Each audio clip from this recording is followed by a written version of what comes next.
আসসালামু আলাইকুম। Hello everyone, আসসালামু আলাইকুম। কেমন আছো তোমরা? আশা করি ভালো। আমি ভালো আছি। আমি এই মাকে দিয়ে আসলাম এয়ারপোর্টে। তো একটু মনটা খারাপ ছিল। তো আমি বললাম যে মন খারাপ করে তো লাভ নেই, তা যেতে হবে। আল্লাহ ওনাকে ভালো রাখে, সুস্থ মতো আবার চলে আসে ইনশাল্লাহ। তো আসলাম, একটু আগে আসার পরে আমি ভাবলাম যে একটু ভিডিও করি, just few minute, not minute, 1 minute 2 মিনিটের মতো। তো আমি আমার যে গাছ ঘরে নিয়ে আসছিলাম, মরিচ আর হলো কচু গাছ, এটা লতি কচু। এটা লতি কচুটা লতির মতো বাইর হতেছে, আরেকটা গাছ আসতেছে। তো একে যত্ন করতে হবে একটু। তো এটা আমার পেয়ারা গাছ, আমার নিয়ে আসছি। তারপরে লেবু গাছ, এটা বাঁশ গাছ, বাট ইজ নট, এটা অরিজিনাল না, ফেক। এটা আমার অরিজিনাল। তো আমার লেবু গাছটা ঠিক আছে ইনশাল্লাহ। এবার আমি তেমন একটা আয়োজন করতে পারিনি, আরও ভালো গাছ আমার ইনডোর প্ল্যান্ট রাখতে হবে ইনশাল্লাহ।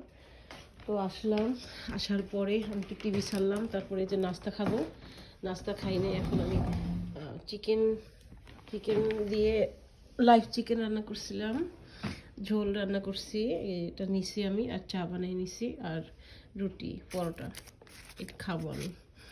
তো ভাবলাম তোমাদের সাথে একটু শেয়ার করি, ভালো লাগবে।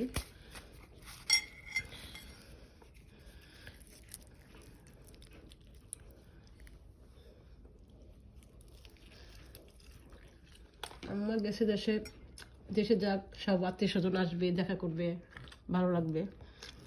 আমিও চাই না, এই বছর আমার যাওয়া হয়নি, ইনশাল্লাহ যাব নেক্সট ইয়ার, পরের ইয়ার ইনশাল্লাহ, মেবি নেক্সট ইয়ার যাবো আমি ইনশাল্লাহ, কয়েক মাস পর। সো তোমাদের সাথে শেয়ার করলাম। এখন আমি আমার নাস্তার খাই, আর চাই চিনি আমি জাস্ট 1 স্পুন খাই। সকালে মা ভাইদেরকে নাস্তা দিলাম, তো আমি আবার এখন আমি নিলাম আর কি। আগে একটু পানি খেতে হবে, আমার হেলথটাকেও তো ভালো রাখতে হবে। ইমোশনাল হয়ে তো কোনো লাভ নাই। মানে খারাপ লাগে, নিজস্ব আত্মীয় স্বজন, মা বাবা সবার জন্যই একটা আলাদা ফিলিংস কাজ করে, বা সময়ের কাজ সময় হবেই, স্যাড থেকে কোনো লাভ হয় না। জাস্ট ভালো থাকার চেষ্টা করতে হবে। আল্লাহ সবাইকে ভালো রাখে, এই কথা। Thank you very much. খুদা হাফেজ। আমি এখন একটু নাস্তা খাই। আমি আমার চা নিলাম, তারপরে যে পরোটা, পানি খাবে 1 গ্লাস, তারপর আমি খাবো। Thank you very much. খুদা হাফেজ।